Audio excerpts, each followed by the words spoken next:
This Uh, conference will now be recorded. I guess channel 79, we're on the air. Oh, they're not broadcasting. Okay. This is the Environmental Protection Commission regular meeting and public hearing agenda for Wednesday, November 4th, 2020.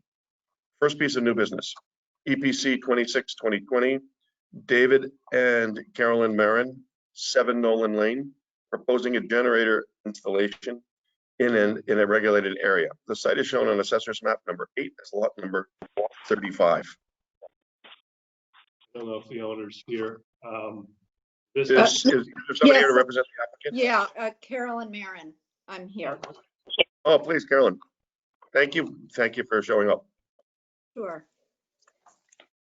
I can't approve this administratively because it's in the wetlands, but it's a small footprint next to an existing shed in the lawn area. So that's why I put it on as an application rather than like.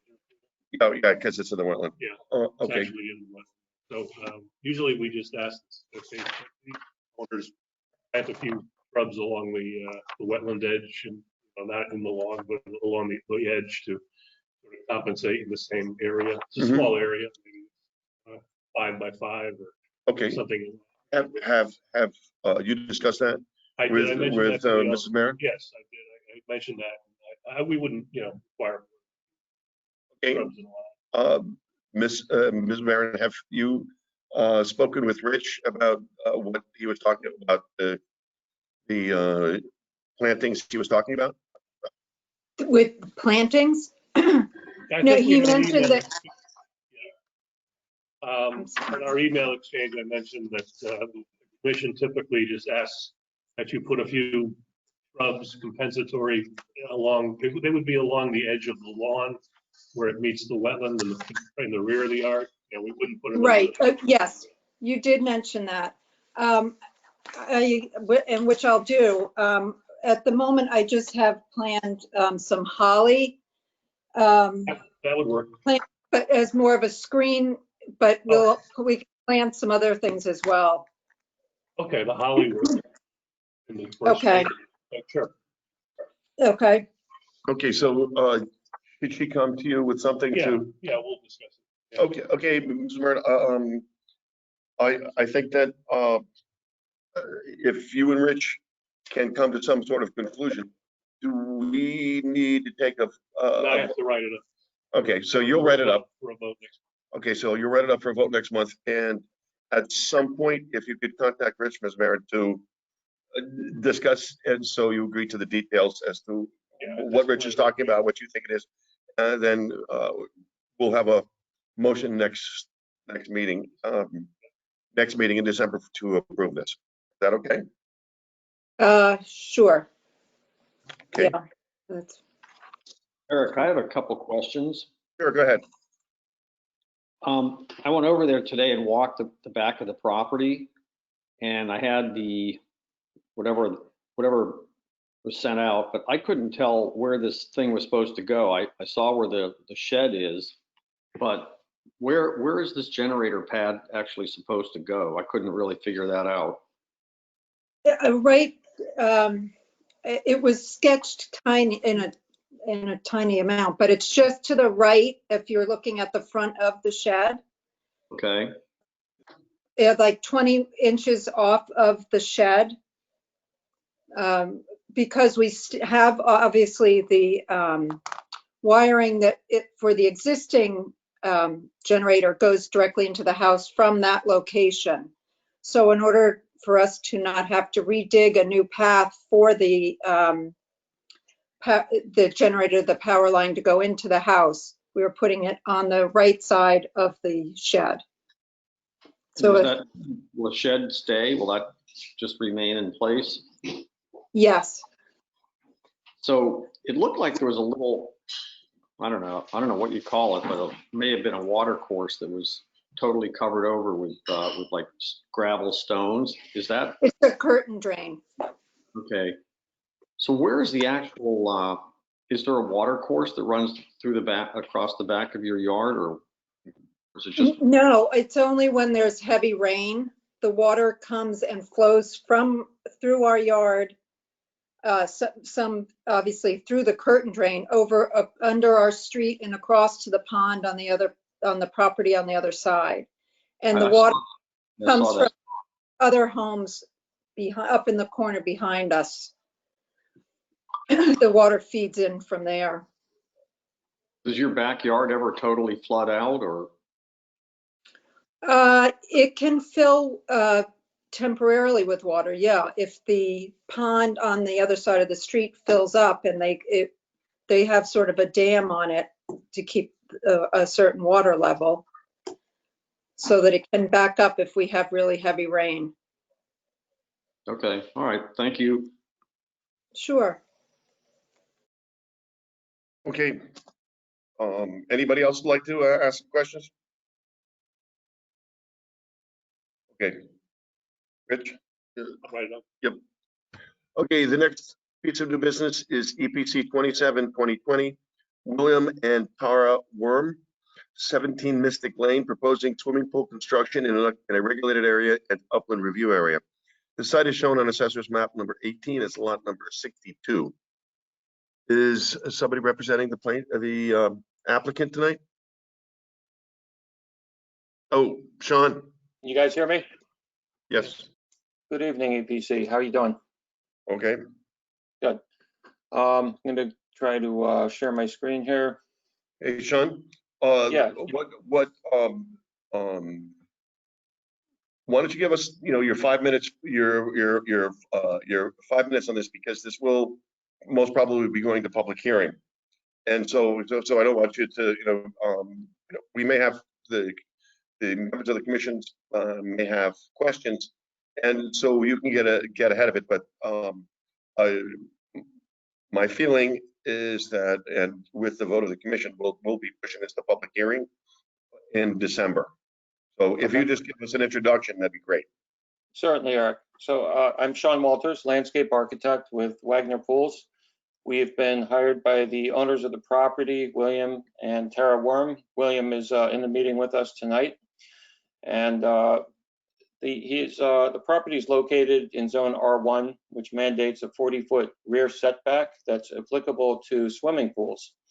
Now, the back of the client's house is actually on the setback line, so unfortunately there's no room to put a pool. Because there is no hardship inherent in the land, a variance is out of the question. So that leaves the next best option is on the side of the property, which happens to be near a wetlands that we had flagged on June 1st. Mr. Jacobson has actually been out to the property and was able to observe that a fairly robust portion of the flagged wetland area is and actually always has been planted lawn, which is universally regarded as one of the worst things you can have in a wetland area due to compaction from maintenance equipment, droppings from pets, fertilizers, pesticides, so on and so forth. So what we'd like to propose is a small pool situated as close to the house as possible that would require a retaining wall that at its highest point would be 2 feet in order to create a level or a terraced area to put the pool. And of course, the pool is going to partially encroach on the wetland area. In return, we're proposing a mitigation planting plan. And of course, there's a pool enclosure fence would be necessary. The clients have advised that there's a deer trail through the wetland area, and they would like to keep the fence at least 10 feet off of the property line in order to leave a corridor open for wildlife. In a nutshell, that's it. Thank you for your time. Okay, does any member of the commission have questions for Mr. Walters? Yeah, I can add something. Okay, Gunnar, please. All right, thank you. Again, I went over there today and walked around quite a bit, and from the handouts that I have, I don't see where the pool is supposed to be. I did notice the brook, and it was flowing pretty heavily, runs right along. I guess it would be the east side of the property. So where's the pool? Sean, where are you proposing to put the pool? Let me, can you guys see my screen? Yes? Yes. Fantastic. So the pool, excuse me, the pool would go in this area right over here. And I'll show you the landscape architectural on that.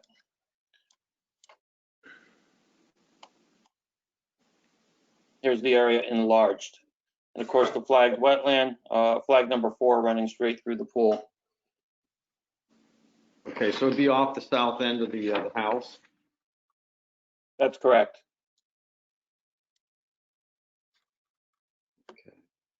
And everything, by the way, beyond this wall, these are all mitigation plantings.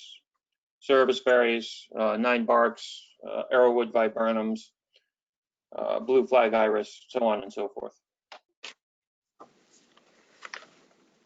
Where's the deer trail you're talking about? So you're catching a corner of the fence here in this drawing, but I'll show you on the survey. It's going to be easier to see. The trail is back here. And the Okay. neighbors also have a fence that's set in from the lot line. So the owners here also want to do the same thing, basically leaving a wide corridor open so that animals can continue to use this as a trail. Okay. All right. Can I speak up? I got a question. Are you done, Gunnar? Are you done? Yes, thank you. Yeah, I was, it's Bill right here. I was over there a couple days ago. It's a pretty nice wetlands that you're pretty close to there. I think you ought to stake that out so we could take a look, because it's, when you put that pool in there and the extra patio, you're into a pretty nice wetlands, one of the better ones I've seen recently. It's not all lawn like you're talking about. One section is. So a recommendation is I'd like to go back there again so I could actually see the dimensions. Okay. That's an excellent idea. Would you be able to do that by next meeting? Sean? Yes, we could. And I would like to point out too on the survey, you know, I can show it, you know, graphically. Actually, most of that area is planted lawn, and I'll show you what I mean.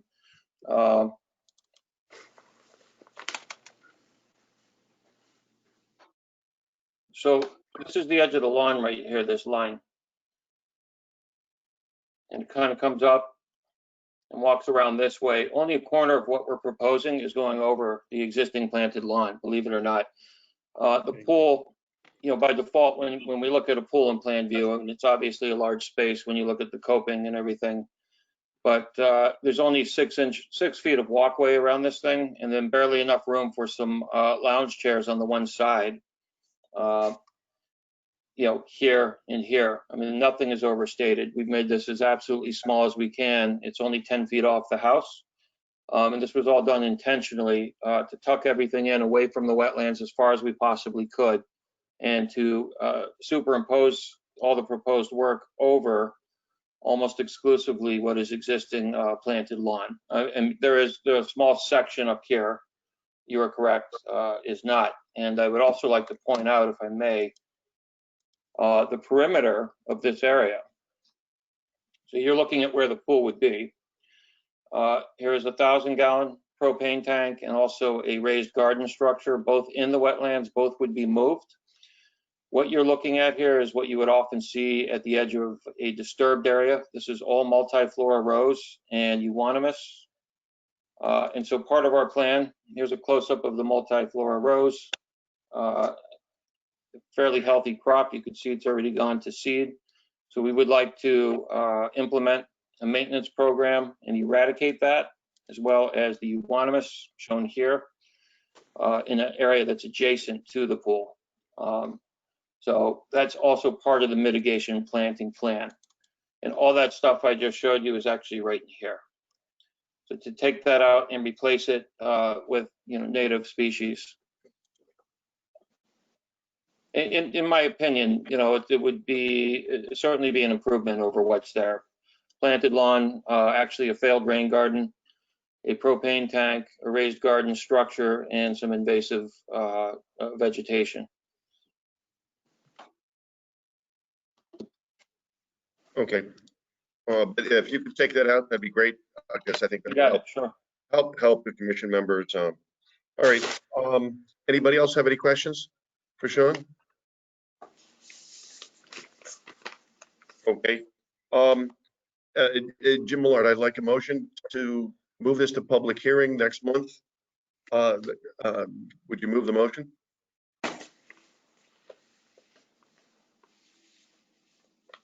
Jim? Jim, you're on mute.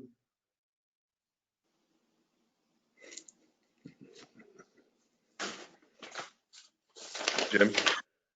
Jim, can you hear me? We can't hear Jim.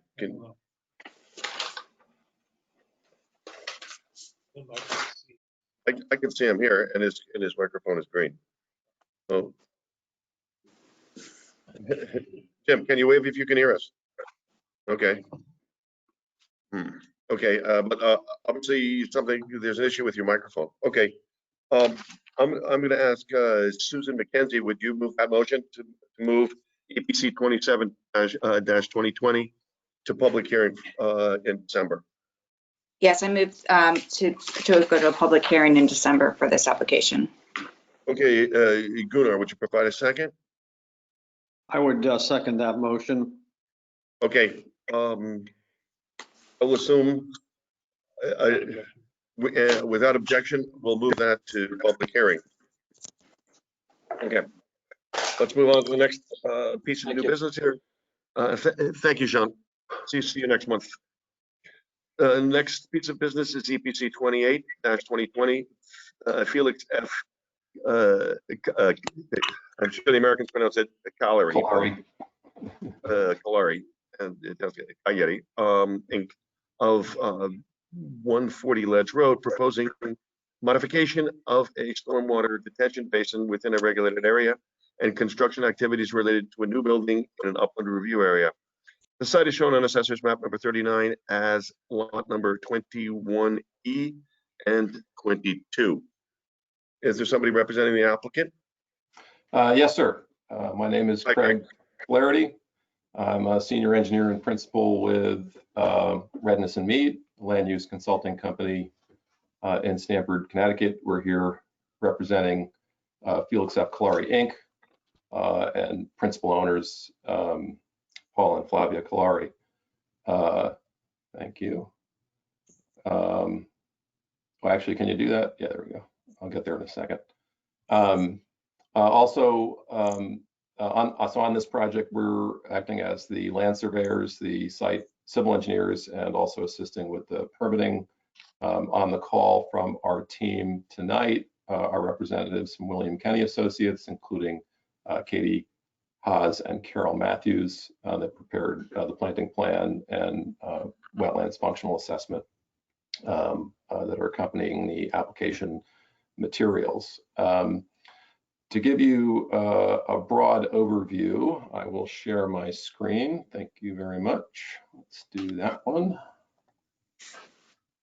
So you can see the aerial,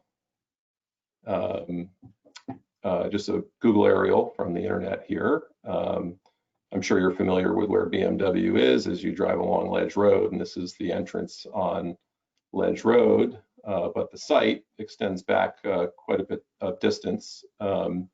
It includes this, what we call the rear parcel, with a service building back on the rear parcel. And this is also a set of service wings and the parking lots associated. So on the east and northern bounds, you've got the Whole Foods parking lot. To the north, you have the Hale Lane or Middlesex Commons condominiums. To the west is the transfer station, and the south are the DPW maintenance yards. You can see the swap shop there, the mulch pickup area here, C&D waste would be there. This is where your brush and leaves and lawn clippings go at the transfer station. So in terms of orienting you to the regulated areas, there is a watercourse corridor here just west of the site, a watercourse known as the Cummings Brook. And there are some wetlands that border that, which we'll go in a little more detail on. And that is just clipping the property, mostly off the property. And then there is a detention basin right off of Ledge Road between the dealership building and Ledge Road, and the bottom of which has formed a wetland over time, but that carve out is entirely man-made, kind of designed wetland. So to give you a broad overview of the proposal, this is a quick color exhibit of the existing condition that you just saw in the aerial. And the idea is to effectively take service bays that now exist in this rear building, in this long wing off the main building and in the back half of the dealership, and consolidate all of those into a single building. You can imagine it's not particularly efficient to spread the service across the site in this way. It's also not very efficient on an energy use point of view, with all of those garage doors opening and closing every time a vehicle has to come in and out of a service bay. At the end of the day, the site is going to look more like this. This is a picture of the planting plan. So that service wing you saw on the front lot gets demolished, as well as the service bays that were attached to the dealership building. And the service building in the back gets demolished and one new building gets built.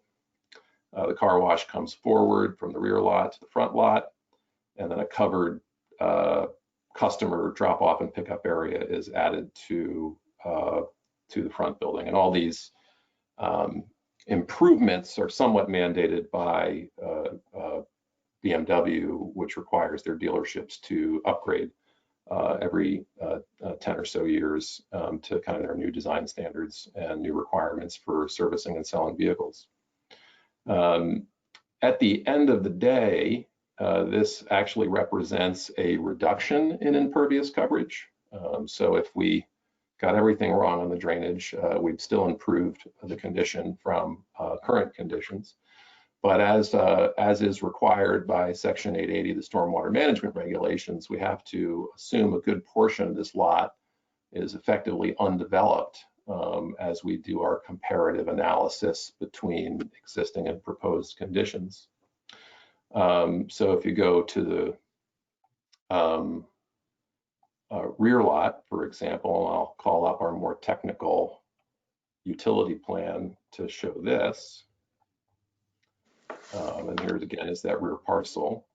We're effectively assuming this entire rear parcel is a pasture for the comparative stormwater analysis. And we have to retrofit the stormwater management system to mitigate down to that standard. So on the rear parcel alone, we've added 2 infiltration systems. You see one here west of the service building. You see one here east of the service building.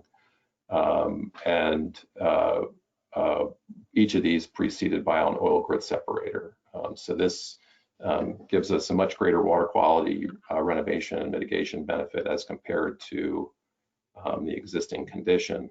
Under the existing condition, and I'll point a couple of features out to you as we get a little more in detail. You've got a few catch basins that surround the existing parking lot. They do go through at least an oil grit separator, but no infiltration. And they outfall to the edge of the wetland here at this 18-inch reinforced concrete pipe outfall. What I will also show you on this exhibit is an old boulder wall that effectively exists at that edge of the wetland. So here's the Cummings Brook. Here's the wetland edge that borders it. Here's a boulder wall effectively that borders that wetland edge, which is indicative of filling in disturbance of the site in decades past, before wetland regulation most likely. But that indicates kind of a prior edge of man's intrusion and disturbance. What I'll also point out is this chain link fence, which is effectively the edge of the maintained area of the site. And then the dashed line here is the upland review area. So there is some disturbance in this zone, but it's in areas of previous disturbance. So to give you the comparison there, I'll toggle to the proposed condition. So we are disturbing a bit of the upland review area here where it's been previously disturbed, but we are overall adding more vegetation on that rear lot. In addition to the 2 infiltration systems I pointed out, our continued mitigation includes a 3rd infiltration system here on a separate 12-inch outfall that flows out to the wetlands there. So we're also mitigating stormwater runoff from the lot, from the upper lot as well. Down in the front of the lot, where I noted that man-made detention basin has created a wetland. So here's Ledge Road and here's the service building. Basically all we're doing in the way of land disturbance, there's an existing 12-inch RCP outfall from that detention basin that comes out to Ledge Road and ultimately flows, if we're looking at the aerial, ultimately flows under the highway, through Jaguar, under the Post Road, down to the Stony Brook. Coming back here, we're simply taking 10 feet of that 12-inch pipe and turning it into a 10-inch pipe and elevating the invert of that outlet pipe by 7 inches. What that does is allows us to modulate the storage in the detention basin to store more water, to get more water quality benefit, but also slow water down a little bit more. That helps us meet the requirements of Section 880, again, including that undeveloped analysis. The remainder of disturbance in this zone is really a part of the enhancement plan for the removal of certain vegetation and installation of certain vegetation, which I'll ask Carol to go into momentarily. In fact, this is as good of a segue as any for Carol to talk about the proposed plantings. I don't know if you want me to point to things or if you want to share your screen. I think Katie actually has okay, that pulled up, but so or should we ask for Katie to be able to share her screen?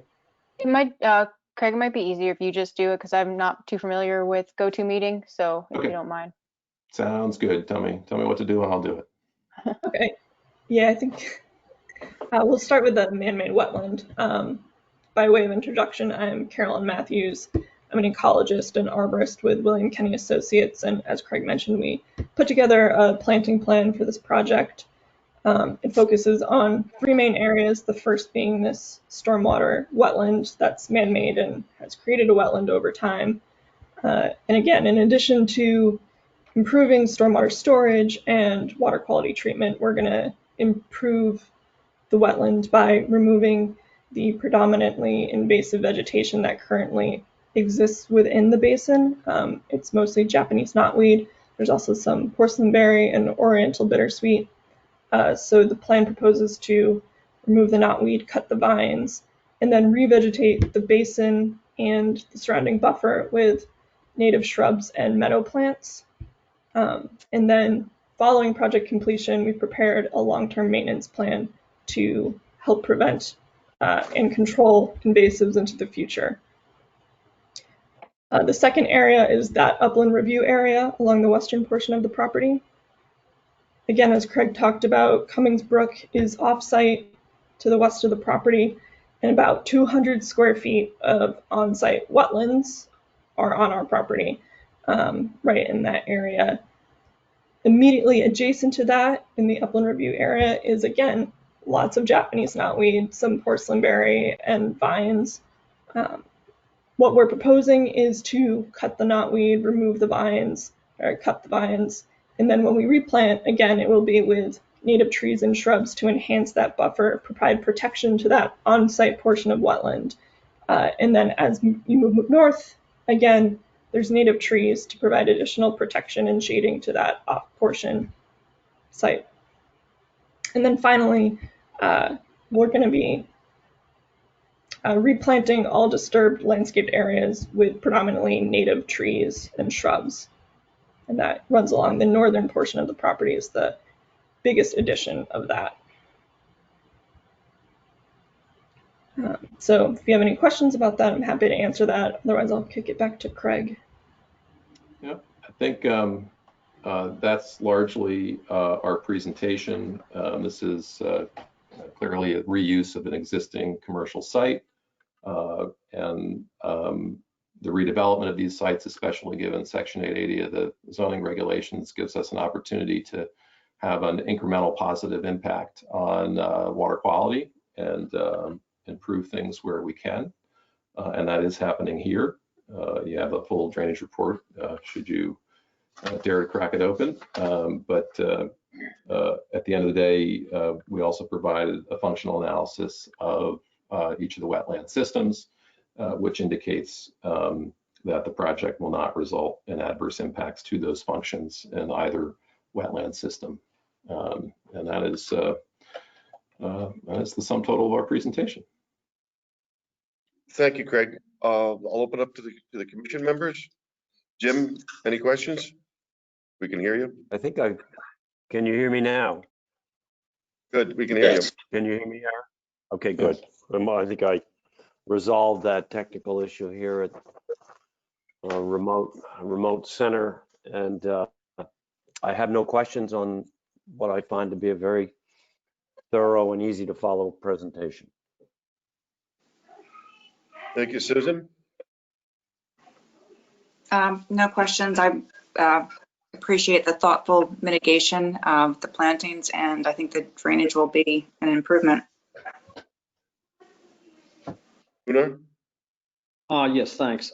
Craig, you mentioned that there would be a net reduction in impervious surface. Could Yes, you point out where that's coming from, how you come up with that, or where it is, please? Sure, we did a fairly detailed calculation of existing to proposed conditions. So if you want to just kind of, on this plan, put your focus on that rear parcel and just kind of watch the change in green on this corner along the north edge and along the east side. Okay. So that's largely where the increase in vegetation occurs on the site. And I also agree with the other commissioners that it looked like a huge net positive to that area back there. Great. Bill Wright? Yeah, a couple items. I took a walk back there by going through the dump on that side, and there's actually two, I guess, two outflows coming in. I saw the old cement pipe, but there's also a PVC pipe that empties in there too, and I didn't know, you didn't talk about that. Do you have that located? As long as you have it figured out where it's coming from, I just yeah, we do, but okay. I'll for the interest of the record, I'll show you where we've got it. So that PVC, so there's let's see, there's the 18-inch. Let me get that little pointer thing. There's the 18-inch outfall right there, which is on the corner of our property. We lease a parcel from the town of Darien, where we put this parking lot. And there is another outfall that comes down like this, and there's that 12-inch PVC you saw. Yeah. And we've also taken that into account in our drainage report. That's where that third infiltration system is, so we're going to see benefits at that outfall as well. Okay. And just so you get the big picture, I always like the big picture, right? Here's that 18-inch RCP. Here's that, well, it says 12-inch RCP. It's the PVC, you know, flowing into Cummings Brook. And then this is the other side where Ledge Road comes down, as I described.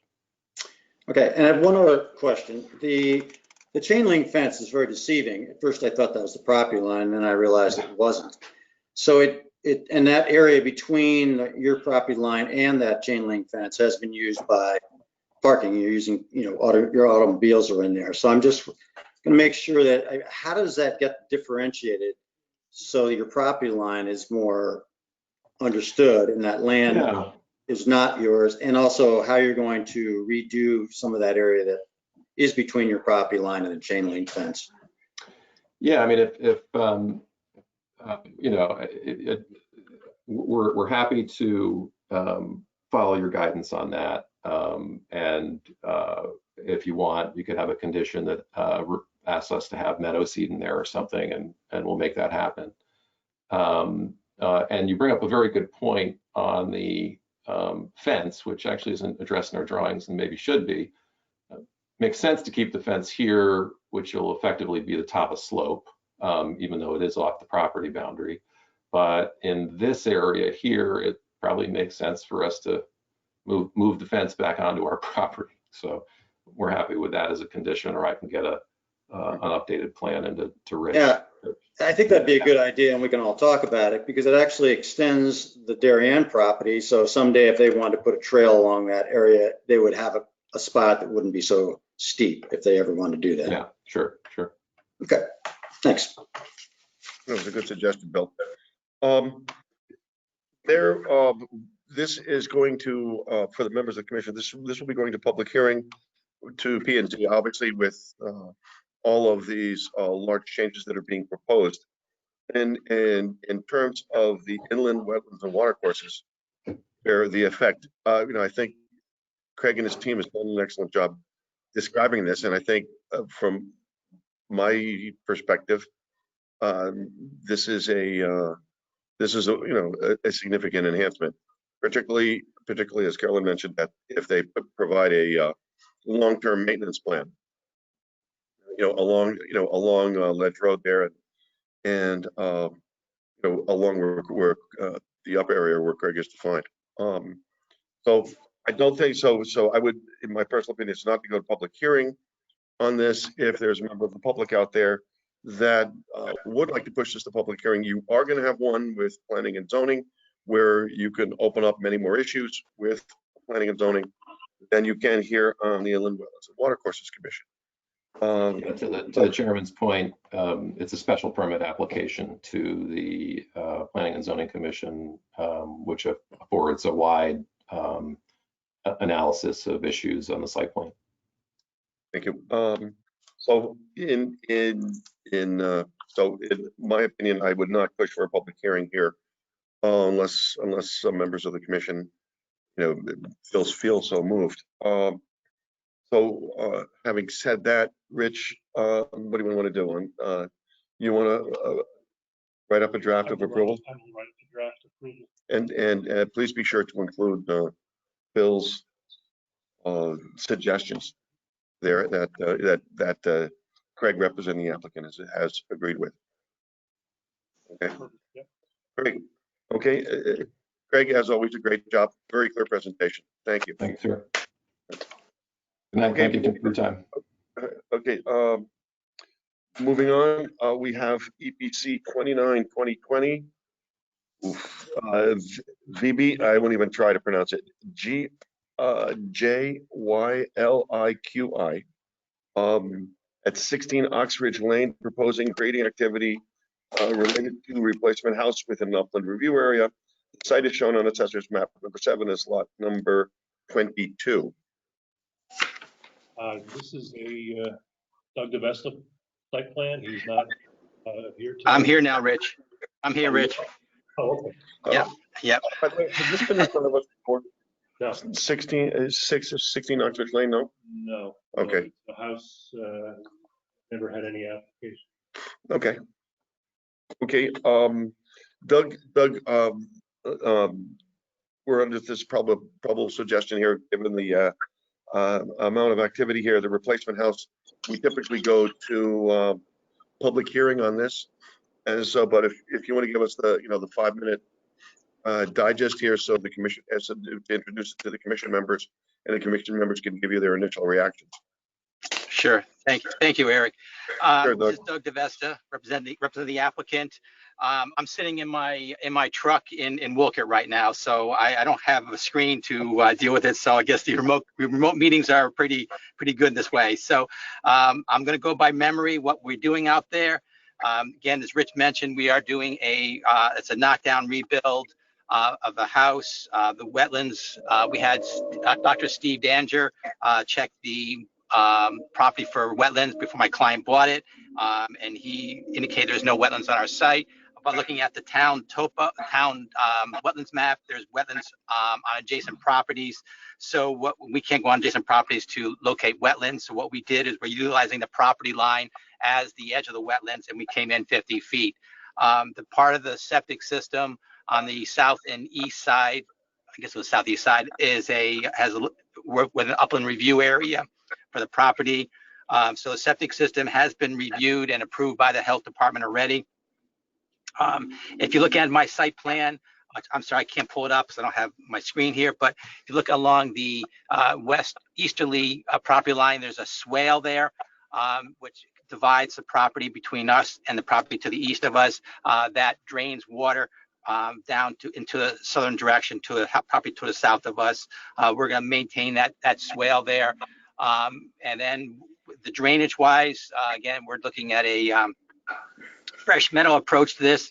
We're taking all the water and bring it to the north and west corner of the property to tame the runoff for the site. So that's really just a real general overall view of the property. Be glad to answer any questions now, but as Eric said, we'll be going to a public hearing on this and we'll go into more detail at that time. Is there any member of the commission who would like to ask Doug some questions or makes a suggestion that when he comes in December, we'll be able to, to further elaborate?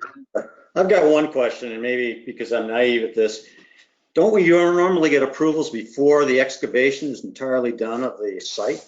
Because you can see there's where they've stockpiled the dirt for the moment from the total excavation, it's already right on top of the swale over there and some of the, it seems that we should probably get approval first before they go and start throwing dirt all over the place here. I'm just curious how this process is supposed to work. Because if you go down there, you'll see that it's, right on top of everything. And if it was a real serious wetlands, you'd be a little disturbed if they did that before they got approved. Yeah, traditionally. Go ahead, Rich. Well, since I've been here in Darien, the tear downs have taken place prior to getting approvals. Yes, they did go ahead and dig the foundation hole. Yeah, that's different. I mean, a tear down I understand, but a total excavation is a lot different. And that's what they've done. I understand. It's the applicant, I believe, is under the impression that there were no wetlands on the property, they would proceed. And they do not have a foundation permit, so they submitted for the foundation permit. So they dug a foundation without a foundation permit? No, they didn't. Well, they dug the hole, but they applied for the foundation permit. And there is no foundation permit. Was not issued. So the foundation permit was, if I were to go to the building office, what would they tell me? There's no foundation. Correct. Okay, does Jeremy know about this? Yes. Yes. The pins are off-site, so the work is being done within 50 feet of off-site wetlands. So one of the reasons for the hearing is to establish, with the soil scientists, that there are that the wetlands on the town map, typically that is part of the application process. You don't do it all, you do it all at once. You will change the town map at some point. So I'd like to build a record that there are no wetlands on the property, but I think the neighbors or whoever's interested should have an opportunity to comment on that. Okay. Have you looked at the southern section down where the bamboo is? That was very, very wet down there the other day. I know I'm no wetland scientist, but down in that southern area. Yeah, the area down there, there is an off-site wetland. So there is a property line there, and our town map indicates off-site wetland. I don't suspect it is a wetland, Bill, but they don't have permission to go on that property and flag it. So we're going to go by our town. Those are right up. Okay. Okay, and we're going to go through that obviously in detail in the public hearing. Okay. Bill, anything else? No, I'm good. All right. So with that, I'd like Jim, now that we can hear you, I would appreciate a motion to move EPC 29-2020 to move for a public hearing next meeting.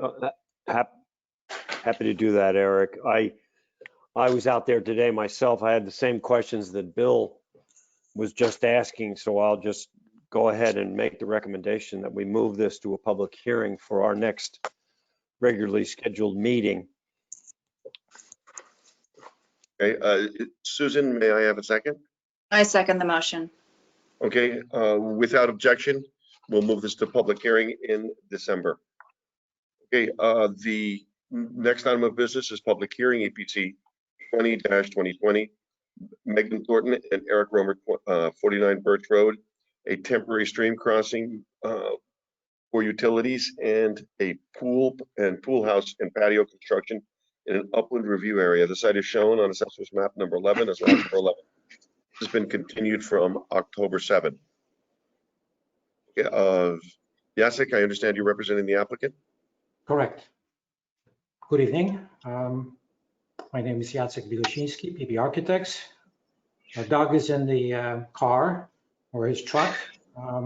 I will do the presentation. I'll show you what he has done. Joe Canas has reviewed his revisions, so I'll take you through that. And then I'm going to show you a quick study that we did for sun, how it moves around the site, and then we'll take some questions. So I'm going to start with my screen here. Can you see my screen okay? Just going to move this out of the way. All right, so the last hearing, what we went over were some of the patios which were extended here over time without proper permits, without proper drainage and application. So DAC has done some work and did that. So here on the south side patio, you see the areas which were increased, and you see the new drainage that was added to take care of this area. And again, Doug and Joe can talk about specifics. I'm just giving you an overview. And then over here on the northern side of the site, this is what was added. You know, there's some area here, and there's obviously this patio, which was also in question. And there is the additional drainage that was designed, and we hope that will be installed. So those are the two items, I think. There are some other letters going back and forth between Doug and Joe, and I'm sure Joe can take you through that. And so why don't we just maybe have Joe, I mean, again, I'm sorry, I didn't mean to tell what to do here, but this is the additional design that was provided. And then, well, maybe I'll show you the, since it's my time to present, I'll show you the little study, because that was the other question that Bob Maslin brought up during the last hearing. And it had to do with possibly changing the flipping the pool and the patio. So why don't I maybe talk about that for a moment before Joe jumps in. So what Bob was proposing was to take the pool house, which this is the pool house. This area here is the pool equipment. What he was proposing was to flip this and basically put the patio, put the pool house on this side, and then take the pool itself and push it that way. And he had two arguments for that. Well, actually, his main argument was really the sun. So I'm going to show you a little study where we will show that there is really no impact and there's really no difference. But you know, our main point about the way we propose to situate the pool and the pool house is that if you look at this area here and you see that some of this here is being increased and filled in. The foundation for the pool house, this is slab on grade. We only go 42 inches below grade. And so this is not a deep dig. Same thing with the equipment. And additionally, the equipment being on that side, we felt that it actually provides some screening. If you flip this and you put the pool over here, you're going to be in the pool house here, which makes this here the shallow end, right? I mean, it makes sense to come from the pool house into the pool in the shallow end and then go into the deep end. So this would be the deep end, which means digging way lower here, very close to the pond and the wetlands. And we don't think that's a really a good idea. So the sun study, let me show you that. It's only a minute. It won't take very long. It's done for June 20th, 2021, sort of looking into the future. And you will see here how the sun moves during the day. We obviously took trees into consideration because that makes a big difference, as you can see how the sun actually moves during the day. So in the morning, it's mostly the shadow is created by the trees. Midday, like here is late morning to noon, you will see that the pool is totally in the sun.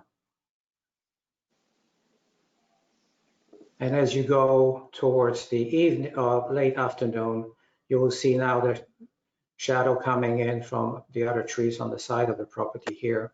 And again, that would have no impact. So the location of the pool house really has no impact on the way the sun comes and into the site. And one more time on this end here, I'll come to about here. When you look at the this would be the area that we think is not being really disturbed that much because it's only slab on grade. If you put the pool here on this side and you flip that again, that I think is closer to the pond, which is you can sort of see it. Here is the pond, right? This is the 42-inch dig as opposed to a deeper pool, on that end. So we think that this proposed plan is a good plan and it really makes sense.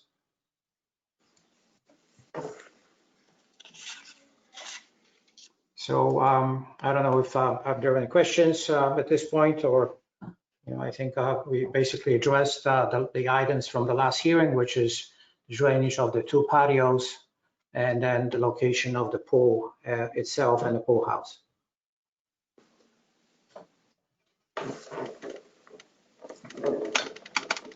I'd like to move to Joe Canis, and Joe, I'd like, you have some correspondence here. If you could walk us through it. Okay, sure. I've issued 2 letters since Joe, why don't you introduce yourself for the record? Oh, sure. Yeah. For the record, Joseph Canis, licensed professional engineer in the state of Connecticut. We were retained by the commission to review the stormwater management and the erosion control aspects of the application. So after the October 7th hearing, I had issued 2 letters. The first was in response to Mr. DeVesta's design that included the infiltration system to address the existing patios on the north and the south sides of the residence. So my first letter on October 23rd, I had a couple of comments. I had 4 comments, which are more technical in nature.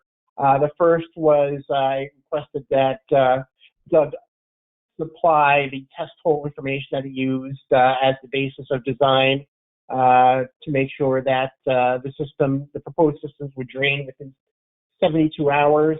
That way, the full volume of the system is open and available for the next storm, and that's based on the town drainage manual. I also requested some additional details on some of the drains.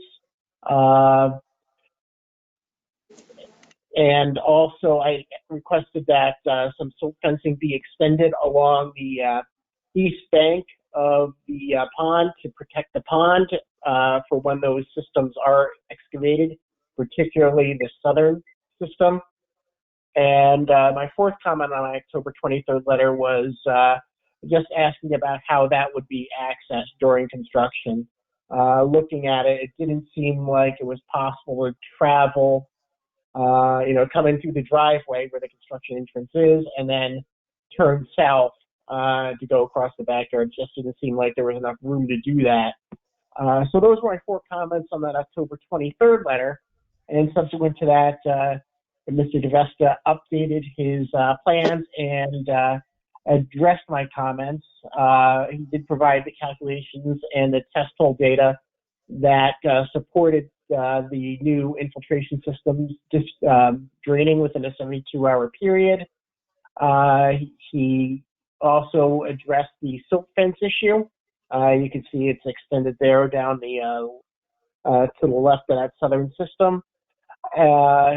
He did have the comment about the details for the proposed chamber system.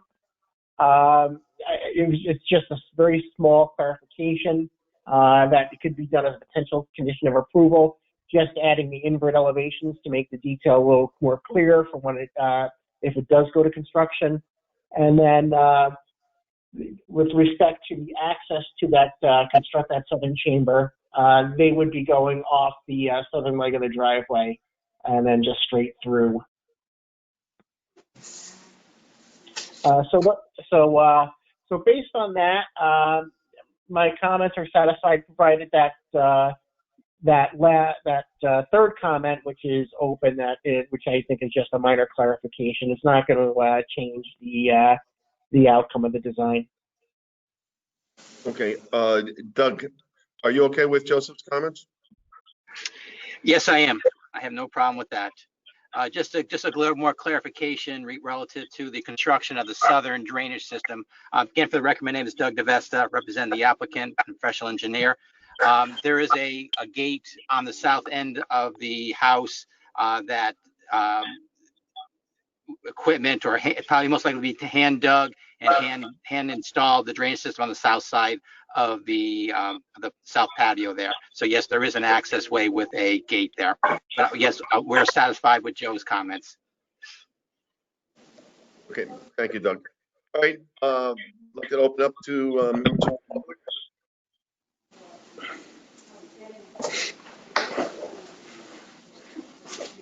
May I?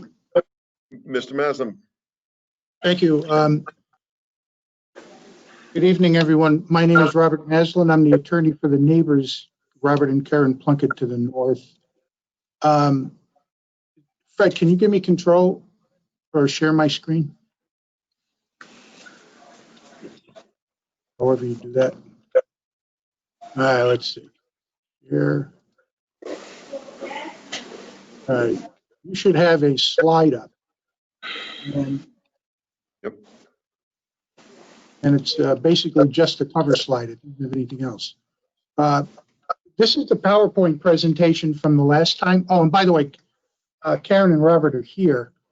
I saw Robert's name on one of the little boxes. I don't see his video here though.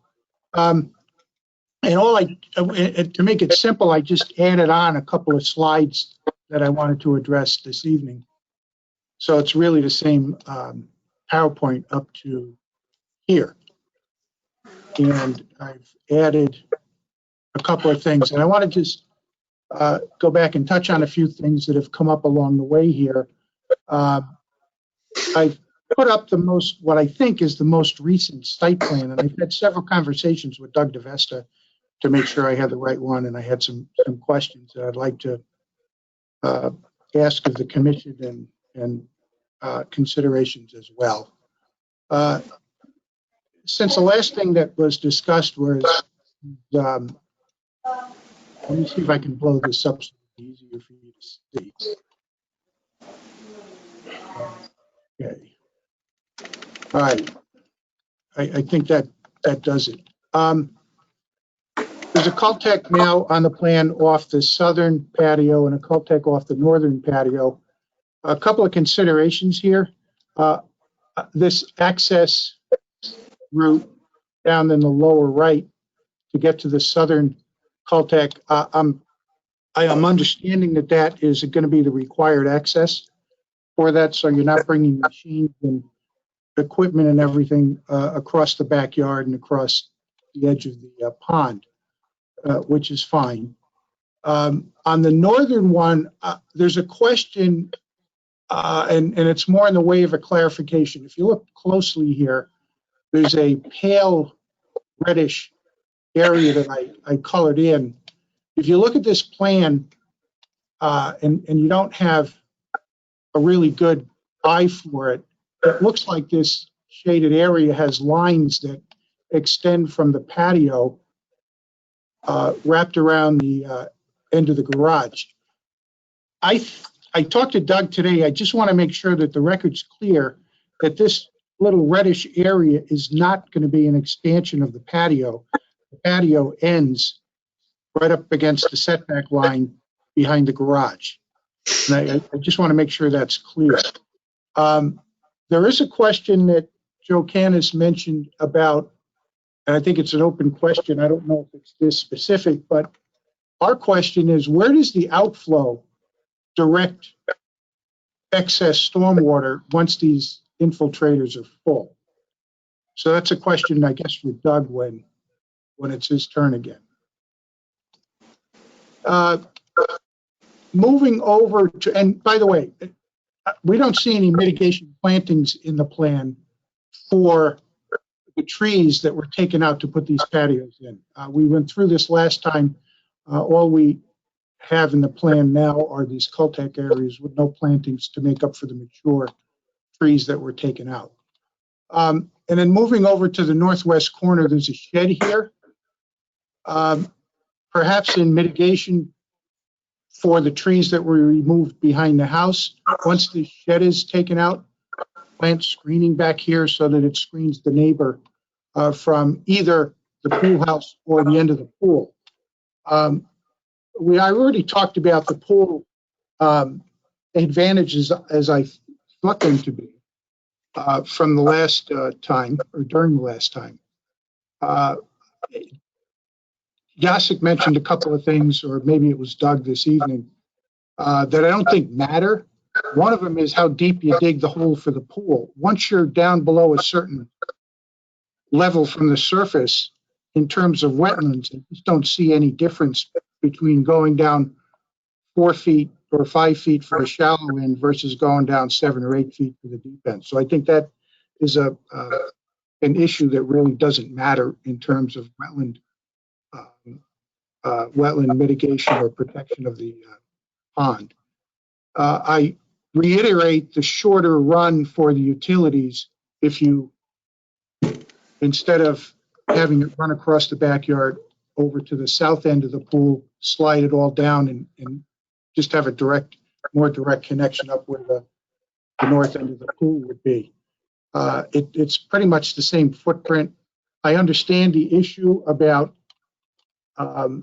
some additional filling down in this part of the project and maybe moving these boulders down, but I don't think on balance it has much of an impact on the wetlands or the pond. So that's something I'd like the commission to consider. And then another point is over toward the front here. We have a temporary storage area for the bridge. I don't think zoning is going to allow that. I could be wrong, but it's in a front setback and a side setback, and it's right up against the neighbor's property.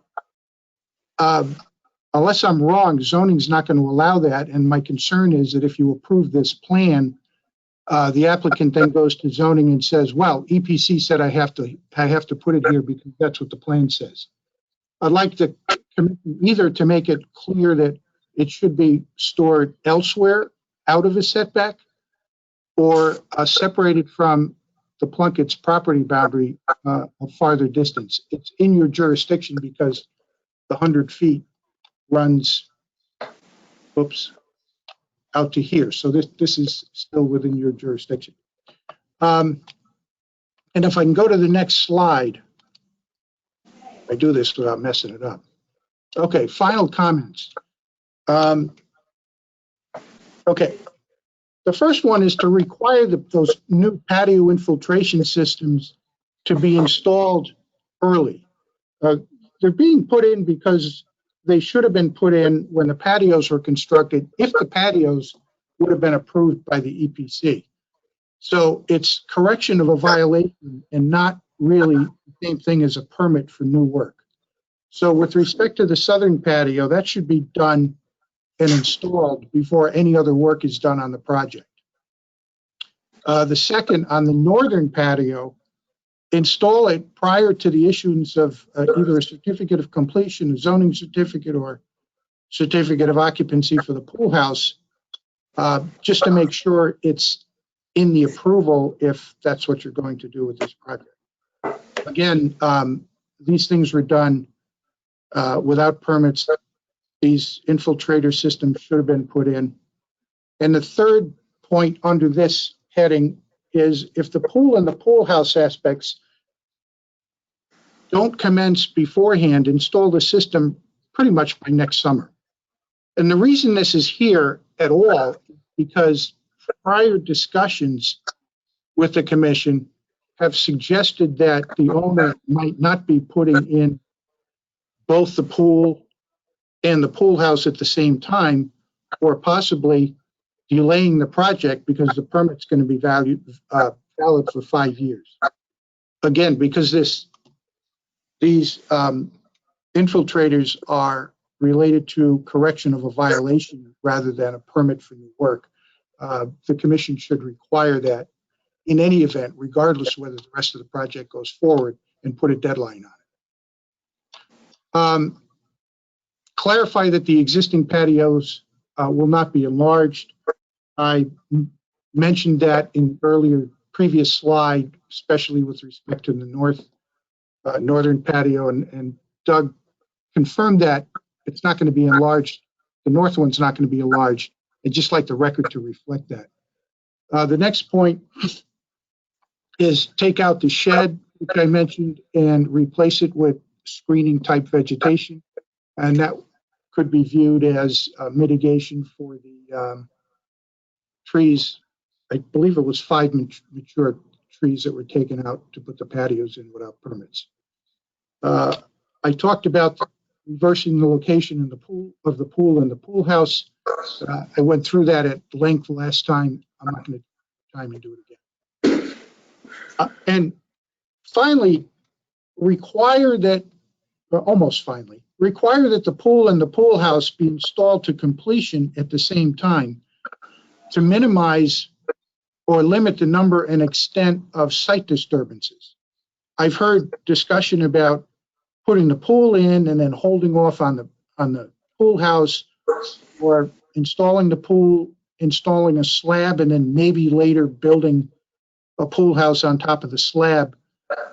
I think in order to do this orderly and to minimize the stream crossings and the disturbance that goes along with construction, the approval, if there is one, should require that the pool and the pool house be done at the same time, or the applicant come back later on with another application for the pool house, just so that you can see what the site looks like at that time and deal with it appropriately. And finally, I just mentioned this with the previous slide, move the bridge storage to a location that's not within the front or side setback. And those are our final thoughts here. And if you have any questions of us, also the Plunketts are online here, and I don't know if they have anything they want to add to what I said. And they're not sitting next to me. I can't ask them directly. So that's what I have for you. I can have some. I can respond to some of the comments that Mr. Maslan brought up. Sure. Okay, so the first. Oh, I need the screen now. I can just take it. Oh, and also the plantings. So there was a, I swear we did submit that wetlands because I obviously did not do it just now. We have a plan, and I'll be happy to provide copies to everybody if somehow this was not as part of our application. But we do have a mitigation plan which was designed by Alexandra Moch, our wetland scientist and landscape designer. So, and she, I don't know, I saw her name here. I don't know if she's still here, but she can take you through the plan if you like. Now, the other comments that Mr. Maslin asked, so about the line here, the patio that looks like an extension of the patio. So first of all, no, it's not. The patio is actually only out to here. It's already in place. It's behind the setback line. The fireplace that's still shown here, that was removed. And I have a photo of that. I can show you that. And the line that you are asking about, which is this line here, that's actually a channel drain, and that goes from here over this way and then around here. So it takes the water coming off the patio and then here off the side of the house and into the coal tank. And oh yeah, and then the temporary storage. Well, obviously it's a temporary storage. And if possible, we would like to have it in that place because I will show you that in a, let's zoom out here a little bit. Right here, you can sort of see it. So if, you know, okay, well, we can move it as it can be moved and would have to go somewhere here. So this temporary storage would have to go here. Now, this is where the garage is. Obviously, that would block the garage, but that's fine. I don't have a problem with that, and I think the roamers would not have a problem with that either. So that's an easy solution. Again, it's a temporary storage. It's rather than having it sort of move back and forth, you know, we thought it would be better to have it over there. But if the commission thinks that, you know, this is something that should be written into the resolution, we would be fine with that. The going back to the shed over here, I think during the first hearing, I mentioned that we would be removing the shed, you know, totally. There are already a bunch of evergreens here, which are shown. You saw them in the sun study. I don't think we can plant anything here. I don't think anything would grow in the shade of these trees. But we're willing to look into something lower, you know, maybe some shrubs here on this end. And then going back to the location of the pool one more time, you know, and moving it and so on. We think that having the pool here, you know, in this location, closer to the pond and closer to the wetlands is not a desired solution. But we are open if the commission feels that that's something that would be a better alternative. We would comply with that. And then finally, the last sort of item there was the construction of the pool house versus the, as at the same time as the pool. We can certainly do that. That's not a problem. We were trying to be proactive and not to come back to the commission with multiple revisions. Oh, by the way, we would like to have a pool house, and oh, by the way, we would like to have a bocce court. You know, this application is the final application for the site. There are no plans in the future to do anything else. And again, if the commission would like to put that into the resolution, as in the pool and the pool house has to be constructed at the same time, we would not have a problem with that. I think that's it. I don't know if I missed anything. Thank you. Okay, is there any member of the public that would like to speak? Eric, can I just follow up on that? I'm sorry? Can I just follow up on that just for a couple seconds? Sure. Jacek, thank you. You've addressed a few things, and if I'll tell you, I just want to make, without having to flip over control here, Plunkett's house is farther back on their lot. If you remember from the videos, the stream runs in front of their house. So when they're sitting in their backyard or in their back porch, they're pretty close to where this pool is. And so as a matter of preference, and especially if the applicant indifferent one way or the other on flipping the pool, would really like to flip the pool and the pool house. I don't think that the additional grading adjustments down at the south end that would have to be done are all that material. I understand the principle of it, but if you're disturbing the site this much, another couple of feet one way or the other is really, I don't think it's going to make much difference. So we'd really like to be able to do that. And I'd like to thank Jacek for his consideration of the other issues. And I did, as I mentioned, talk to Doug about the clarification questions that I had, and I just wanted to make sure that's in the record. It was more for clarification than complaining about something. Thank you. Are there any other members of the public that would like to speak? Any other commission members would like to interject something? Okay, then I'd like a motion to close the. Sure.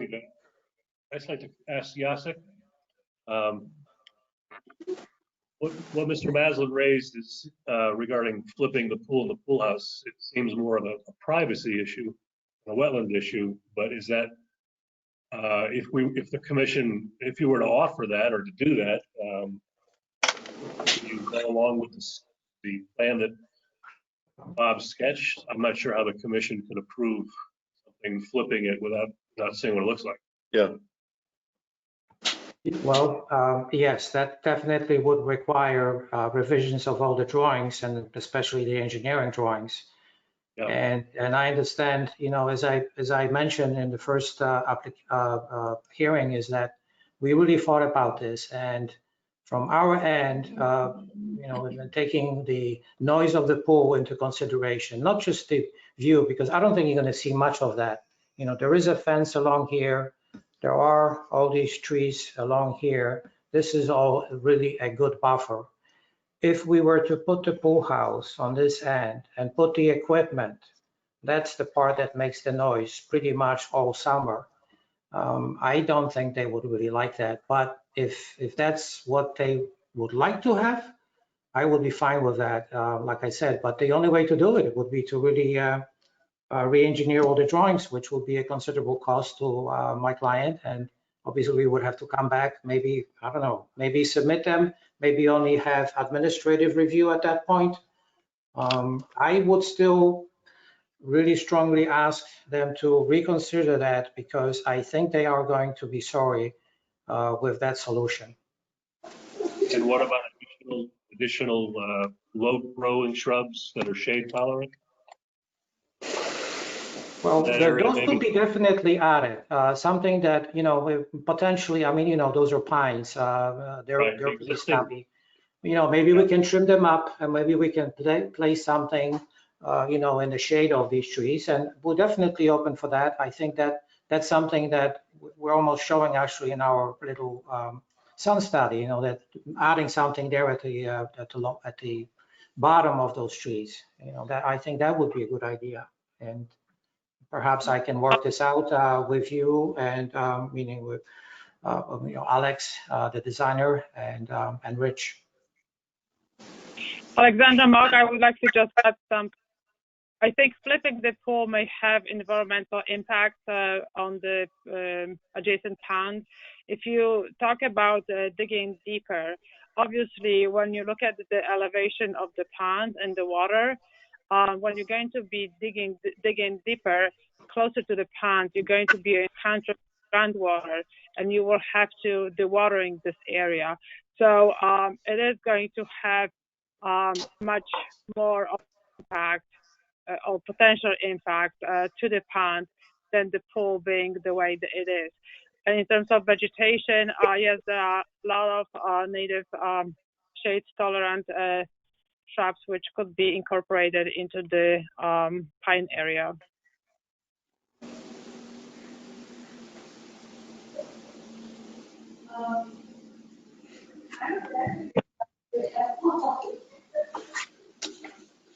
I'm sorry, is there somebody trying to speak? Because it's coming out garbled on my end.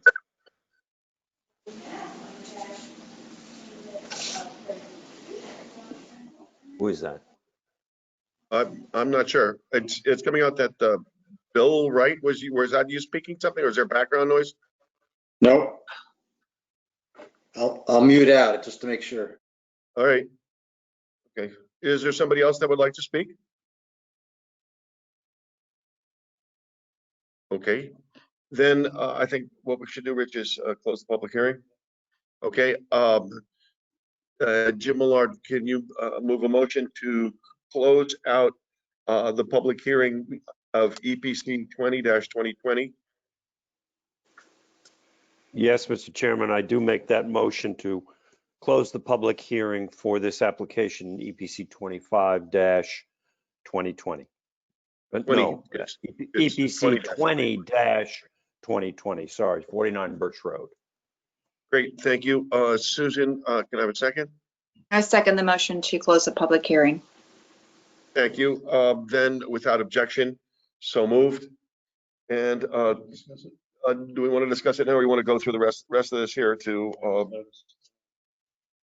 agent approval and stuff? I just noticed the note that says Okay. back to the item. See that. Okay. Okay, then I guess we'll move to discussion on this application. Jim, would you like to kick us off? Yes, I would. I listened. I've been out to the site. I think you may have heard me say in our last meeting in October that I actually drive along Birch Road in Sylvan often because we live not far from there. So it's a route that I'm very familiar with, and I have been out to this site and the neighbors and know of Attorney Maslin's comment there towards the end of his comments about the home. I guess it's 51 Birch, am I right? The neighbor's home is set way back off the street off Birch Road, and therefore is kind of deep in the property where this proposed pool is being suggested for 49 Birch Road.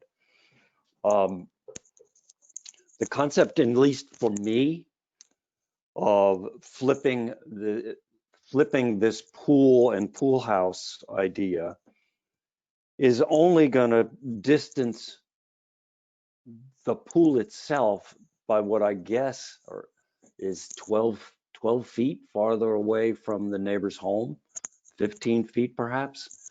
I live in a home where two of my neighbors have pools. They're quite separated, and you hear families enjoying pools in the summer, and this is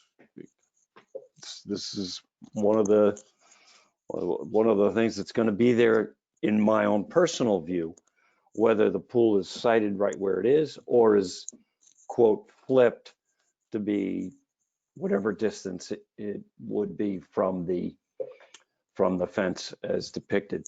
I also do know, because I have walked it back there, as Jacek pointed out, it's a lot of trees and vegetation now that protects any sight lines. Yes, there's a fence existing.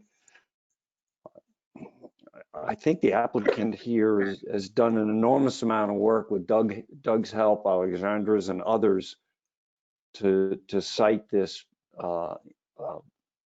where it may be optimal. And if we're prepared to approve having this pool, I frankly think it's in the place that if I owned this home, I'd be asking for approval as well, right where it's sited.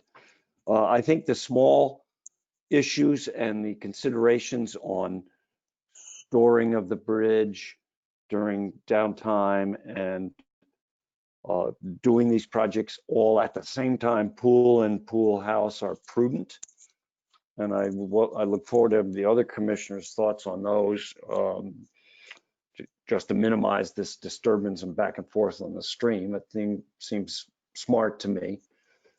And I guess lastly, and sorry to be so long-winded, I think Attorney Maslin raises a good point that the drainage issues off of the previously non-permitted patios, I think this commission should be asking that those be addressed in the manner he raised soon. I think that's a healthy suggestion by Attorney Maslin. Thank you for letting me have the floor. Thank you, Jim. Susan? My comment on the pool is oh, sorry, can you hear me? Yes, we can hear you. Okay. I mean, I'm not terribly keen on the idea of switching the direction of the pool. And in fact, I wonder if they came in with that as their proposal, whether we might ask them to swap it the other way, that the deep end is farther away from the pond. I mean, I'm just concerned about environmental impacts, and I agree with Jim that I'm not sure, you know, swapping ends is going to make much difference to the neighbors.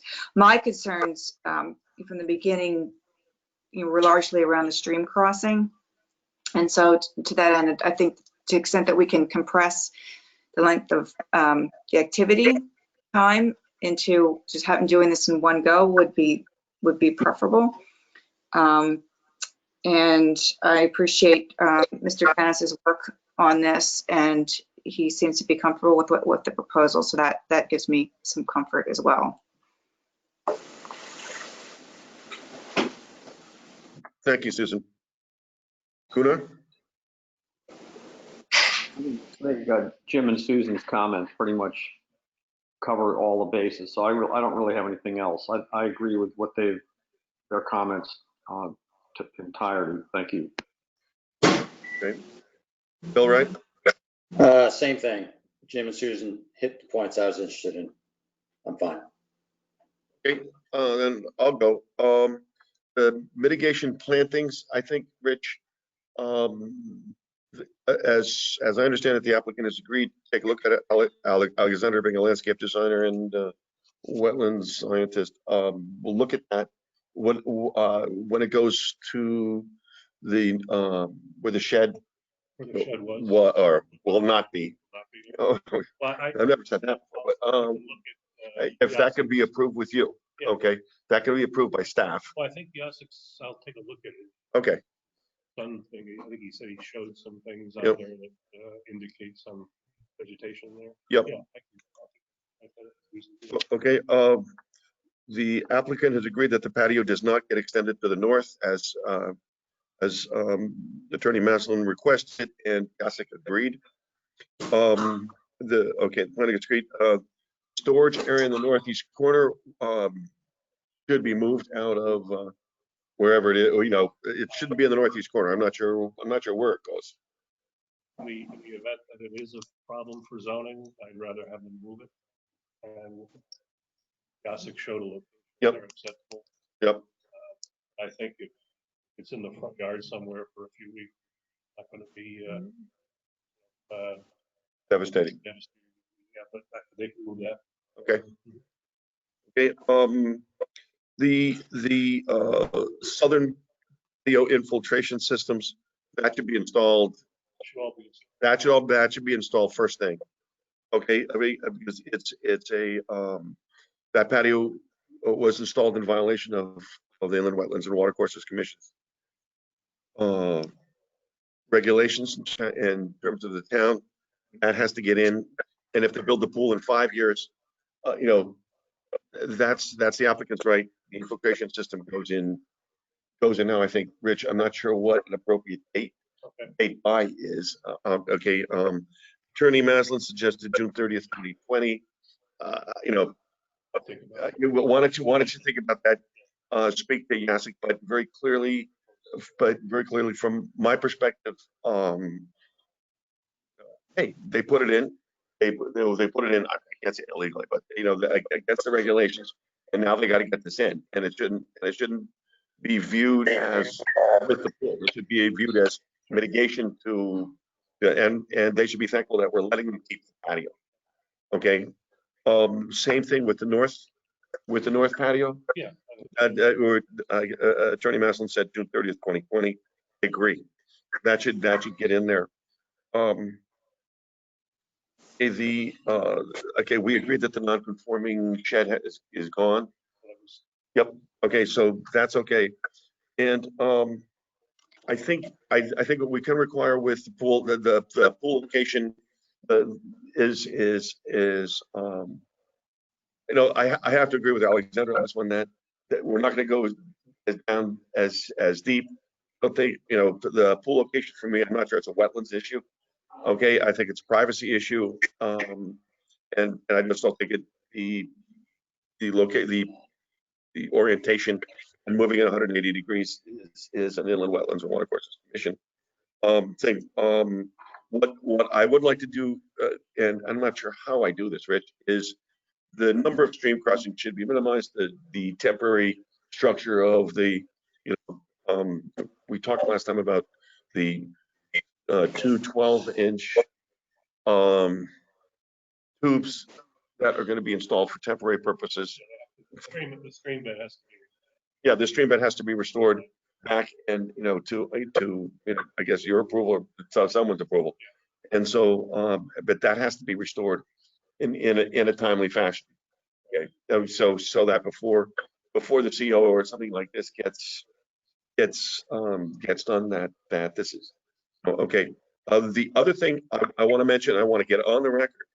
Okay, for this applicant built 2 patios, a fireplace, etc. That a fireplace that was actually dangerous for his house and where he keeps his family. Okay, because I talked to the I talked to the building inspector about this, and it said it was dangerous. It's a bit low. It should have been higher. Okay, that if it comes to our attention that there's any more work in the Upland review area of this house in the future without discussions with, have to come to Rich Jacobson from Town Hall. He's a nice guy. You can talk to him. Jessica, I want your the applicant to understand very clearly that if they come back and if I find that there's more stuff being built and patios being extended, okay, I will not view that favorably. Okay, I will view that as if the applicant wants to build and patio out the whole west side of the property, that he has a right to propose it. Okay, but his obligation is to talk to Rich Jacobson, the environmental protection officer of this town. Okay, to vet it and he can apply, etc. If it happens without approval, okay, if it happens without approval, I don't think this commission will look at a after the fact application favorably, because he knows now, he did this. I gave him a break by including the mitigation for his violations here, because that would have been a violation. He never would have been able to sell the house with those violations, and so now with this approval of this application, this applicant should be up to date rules. You okay with that, Rich? No. Okay. So with that said, is there any other commission member that would like to speak after my little speech here? People. Yeah, thanks, Rich. You write that up. Yeah, I see you smiling. Good for you. Okay, let's move on our agenda. Okay, the next one is agent approval. No action necessary unless the commission receives an appeal of the approval within 15 days of the publication date for section 12.12 of the Inland Wetlands and Watercourse Regulation. It's EPC 25-2020, Deborah Rich, 26 Beach Drive, proposing dock construction in an upland review area. The site is shown on assessor's map number 53 as lot number 9. Does any commission member have any questions or comments for Rich? Yes, I do. I'm trying to get a little clarification too as well. So I realize that Connecticut DEP is in charge of how to build the dock, and one of their biggest concerns is make sure they go over the vegetation. and that they control that whole system and that whole procedure. So I took a walk over there just to see for myself, because I'm trying to figure out how this all plays out. And there he's got the applicant has got a couple of boats sunk on the vegetation, crushing it. So minor thing, right? But here the state goes out of its way to make sure that never gets harmed. And now the guy does this. And then where's our play in this whole thing? As because we obviously look at this, but what's our responsibility here? You can comment to the Planning and Zoning Commission All right, well, under the coastal area management process. But why are we even listed to have this looked at if we can't make any changes, recommendations, or to the applicants? I understand, Bill. I mean, I look at these docks. The actual proposed construction is not in a wetland that you regulate. It's just the anchors in the upland area. We can certainly comment to the Planning and Zoning Commission. well, okay. Is there any way that EPC could formally write a letter to planning and zoning that says, hey, we believe this is a violation of coastal area management, of the CAM regulations, and very clearly eyesore. And I don't know that it's a violation. It's something they can consider. I think I'd have to talk to Jeremy, but it's also possible maybe the boats will no longer be a problem and dock. I mean, I don't know. We could certainly comment to planning and zoning, sure. Okay, if we can bring that up to Jeremy, if you can bring that up to Jeremy, so that because Bill raises a great point, and I agree with Bill. What if they can do this? What are we even looking at this for? And so what I want to do is sit there and go, hey, if when any commission member sees something like this, and because we're 7 people and we all live in different sections of the town, when we see something going on, I want them to feel they have a voice to be able to go to and say, wait a minute, this is, I believe this is in violation, or this, nothing ever came before EPC. Why are you doing this to the wetlands? So if you could speak with Jeremy, okay, and suggest a course of action. Yeah, it's in DEP jurisdiction, but I think P&D will listen to comments and okay, and then okay, and then if you could get back to us via email. Yeah. Okay, that says hey, when Jeremy comes back, and Jared, I like when Jeremy gets involved because he knows how to pull the strings here. So this isn't going to public hearing for a while. P&Z's. Oh, it's not. Okay. Okay, because at that point, I'd be tempted. Maybe later this month, but there's plenty of time. Okay, because at that point, my recommendation to Bill would be take some photos and go to the PNC public hearing and identify yourself. Yeah.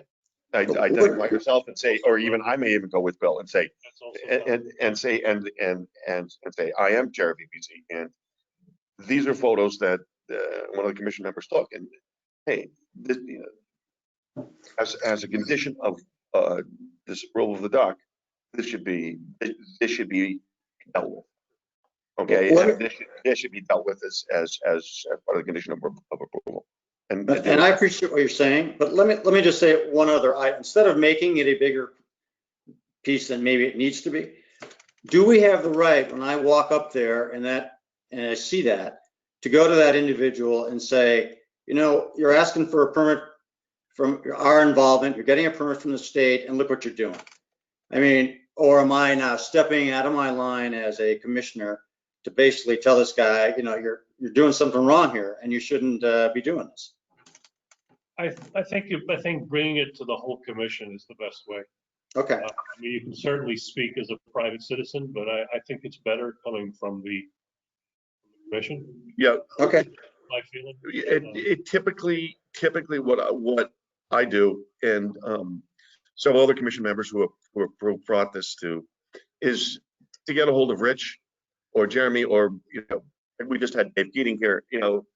Someone who is thoroughly familiar with all this, because it's a lot more powerful if it comes from the town.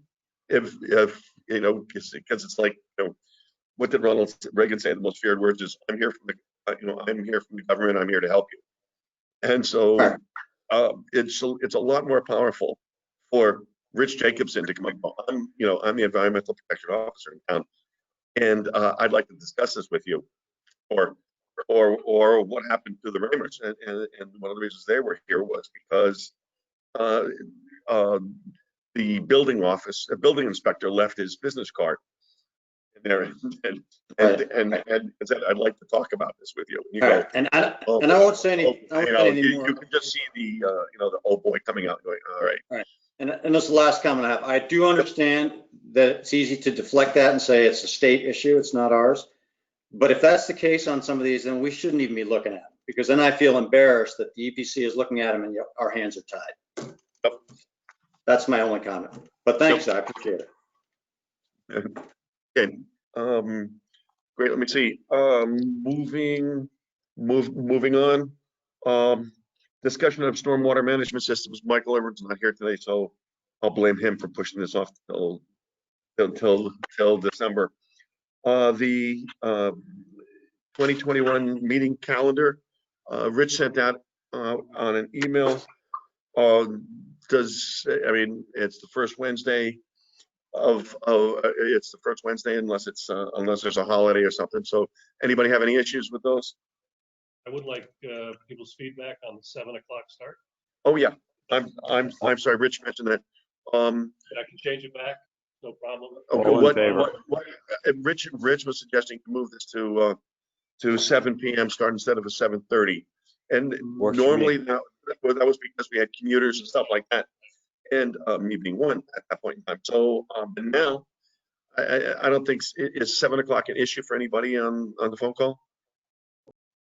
No, sir. It's good. No, Jim. You, Susan? Would be 7 for all the meetings for the rest. Right? Yeah, it'd be 7 o'clock from. So if we do get back to normal, whatever that is. Yeah, we still would be 7 here. Yeah, yeah. We just agree as a commission to change our start meeting, our start time from 7:30 to 7 p.m. Gunnar, is that too early for you? That's fine. That's why I can get to bed earlier. Well, no, I was going to say, are you going to be off the golf course sometime? Okay. Let's see, do we have to approve the minutes of October 7, 2020? Okay, I saw Jim Millard. I had comments from Jim and Susan. Absolutely, thank you very much. Again, where were you when I was taking English? So I thank you for your studious nature of doing that. Jim, can I have a motion to approve? I'd like to make a motion to approve the minutes of October 7, 2020.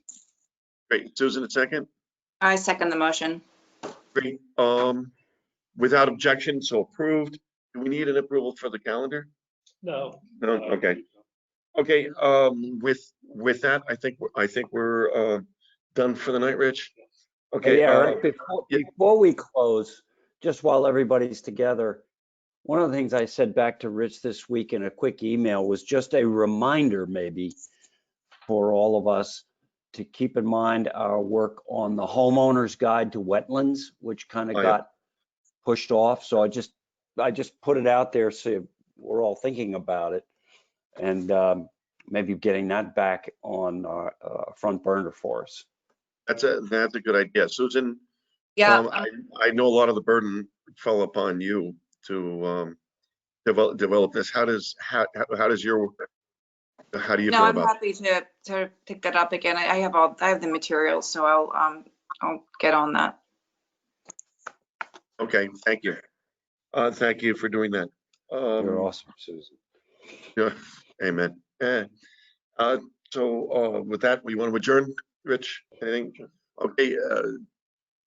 Mr. Millard, you have the pleasure of moving to adjourn. Thank you, Mr. Chairman. I'd like to make a motion to adjourn tonight's meeting, Wednesday, November 4 of the EPC. Thank you. Susan, second? I second the motion. Okay, great. Thank you very much. Without objection, we're adjourned. Thank you so much for making time for this meeting.